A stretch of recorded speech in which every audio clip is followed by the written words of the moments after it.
The courtroom was so tense you could hear a pin drop. It felt like one of those movie moments where the world slows down right before everything blows up. And right there in the spotlight sat Jay-Z, Sean Carter, a man who had spent his whole life crafting the perfect image of power and control. Billion-dollar empires, Grammy after Grammy, a marriage to Beyoncé. He had it all. But none of that mattered today. Not when he was facing the one battle even money couldn't shield him from: the fight over his legacy. Across the room sat Rymir, not a superstar, not a mogul, just a man with a heavy heart, a steady voice, and one simple demand: the truth. For more than a decade, he'd been saying the same thing. Jay-Z is my father. And for more than a decade, nobody wanted to hear it. Not the courts, not the press, and definitely not Jay-Z himself. Most people brushed him off as a clout chaser, someone hungry for fame or a paycheck. But here's the kicker. Rymir never asked for a dime. He wasn't chasing fortune. He was chasing answers. All he ever wanted was clarity. A DNA test, a single piece of proof in a life filled with silence. After years of legal blockades, media whispers, and being gaslit by the machine built to protect the rich and powerful, he finally made it here. His day had come. The test had been taken, the results were in, and Jay-Z, the man who had dodged this question for years, could no longer hide. Rymir was sitting just a few feet away from the answer that had haunted him his whole life. The energy in that courtroom was suffocating. Reporters held their breath, cameras zoomed in tight, and the silence felt electric, like the moment right before lightning strikes. Even Jay-Z's usually unshakable legal team looked rattled, their calm masks slipping.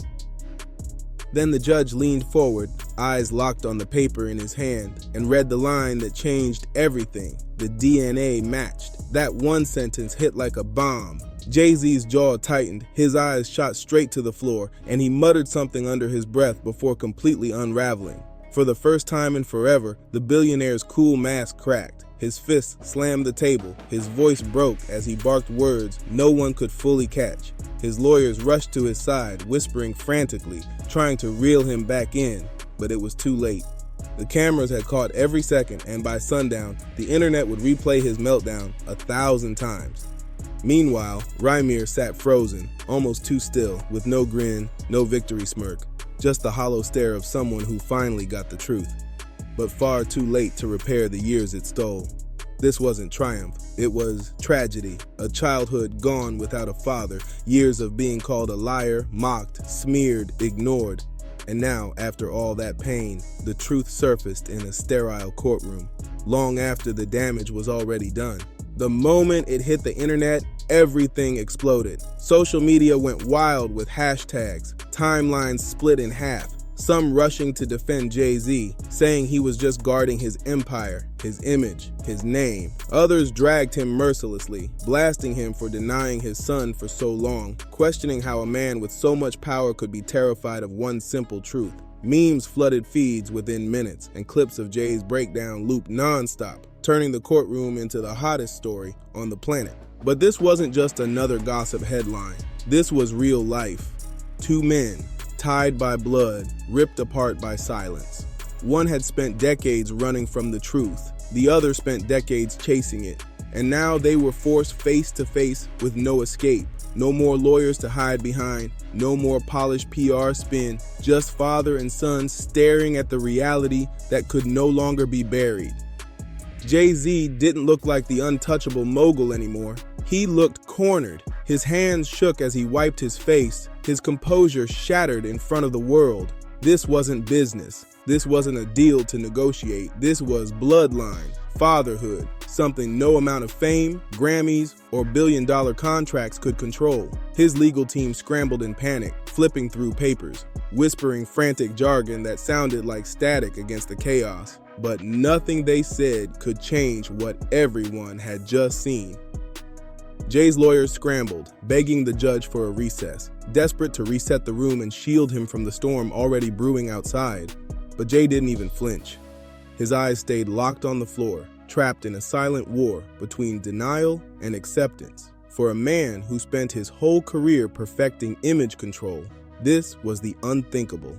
Every camera in that courtroom was pointed directly at him, and the image was already shattered. Across the room, Rymir hadn't moved an inch, still seated, still watching, but his face told the real story. A storm of anger, relief, sadness, and raw confusion. He had always pictured this moment as closure, believing that hearing the truth in a judge's voice would finally give him peace. But instead, it ripped open a new wound filled with harder questions. Why did it take this long? Why didn't Jay-Z ever reach out? Why was the truth treated like a weapon instead of something sacred?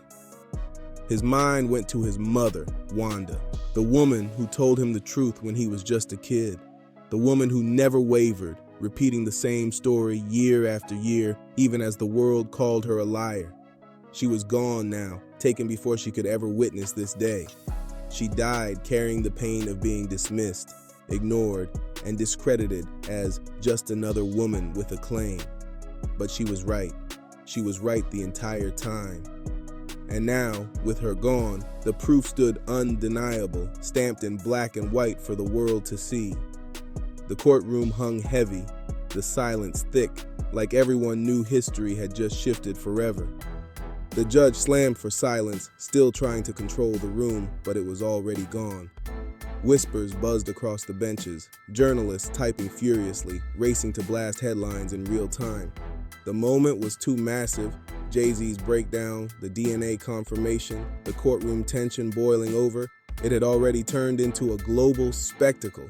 This story couldn't be contained. It had escaped those four walls and was trending worldwide before the gavel even hit. Outside, the chaos had erupted into a full-blown circus. Protesters, fans, and reporters swarmed the courthouse steps.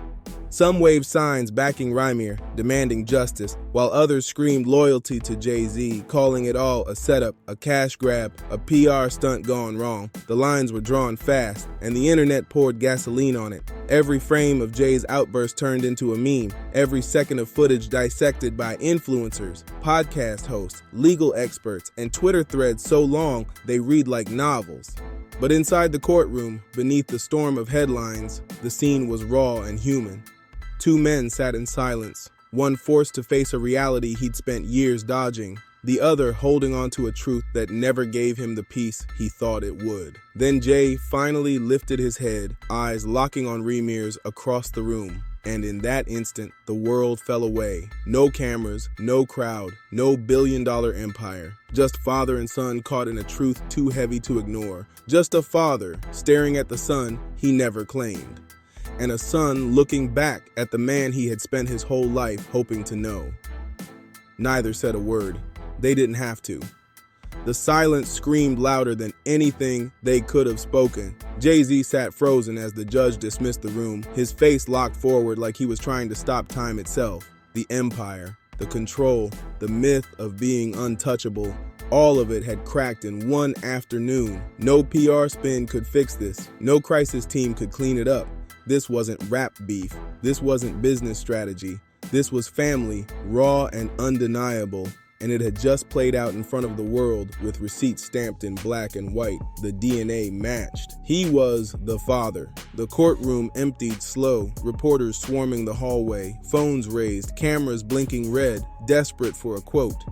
Outside, the crowd crushed against barricades, shouting questions that no one dared to answer. But Jay stayed put, stone still in his seat, drowning under the weight of choices made decades ago.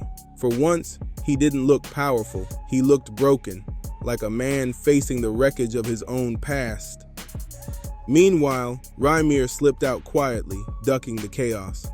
No smile, no posing, no words for the flashing cameras. He wasn't there for headlines. He just wanted out. For years, he'd carried the burden of proving something that should have never needed a courtroom. He'd been branded a liar, a clout chaser, a fraud, all for asking a man to acknowledge a truth that one simple test had just made undeniable.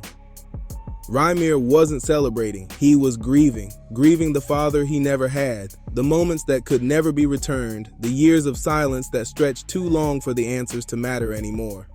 Back inside the courtroom, Jay finally rose to his feet. He straightened his jacket like he was trying to strap the armor back on, but it didn't sit the same. His lawyers crowded in, whispering frantic talk of appeals, spin, damage control, but he barely heard them. His thoughts weren't on headlines or money. They were locked on the son who had just walked out the door. That son wasn't a boy anymore. He was grown, carrying himself with a calm dignity that money and fame could never buy. And that was the wound that cut the deepest. Jay hadn't just dodged the truth. He had missed the entire journey, the birthdays, the milestones, the chance to be there, all gone. And now he was face to face with the reality that no empire could erase. Meanwhile, the internet was on absolute fire. Clips of Jay's courtroom breakdown had already gone viral. Timelines screaming with headlines like "Jay-Z breaks down in court." Memes, theories, and think pieces spread like wildfire. Some mocked him, others defended him, while conspiracy threads spun out of control. But one thing was clear: this story had already outgrown gossip. It was bigger than music, bigger than headlines. It was legacy, crumbling in real time. This wasn't just a celebrity paternity test, it was a cultural reckoning, a brutal reminder that no amount of fame, fortune, or power can shield someone from accountability forever. Not when real lives are at stake at home. Beyoncé stayed silent, no statement, no defense. The Carters were quiet, too quiet. And the silence only made the fallout louder. The ripple effects weren't just personal, they were massive. Marriage, family, billion-dollar brand deals, and a legacy that suddenly looked fragile under the microscope. Not because Jay had a son, but because he buried the truth for so long, letting silence cause the damage. This story wasn't fading away, not this time. Too many people saw themselves in Rymir, ignored, dismissed, fatherless, and just as many saw themselves in Jay, someone who avoided the truth until it cornered him in front of the world. For Rymir, this victory didn't feel like a win. The court gave him proof, but not time, not connection, not the years that were already gone. Jay-Z was his father, but that didn't suddenly make him a son. Birthdays missed, milestones lost, nothing could erase that. The verdict handed him truth, but not the healing he had hoped for. When Jay finally stepped out of the courthouse, the cameras erupted. Reporters shouted over each other, chaos surrounded him, but he said nothing. No lyrics, no press lines, no spin, just a man walking through the storm carrying the one thing he could never control again, the truth. And if you found this story as explosive as we did, don't forget, hit that subscribe button, like, share, and drop a comment below to join the conversation.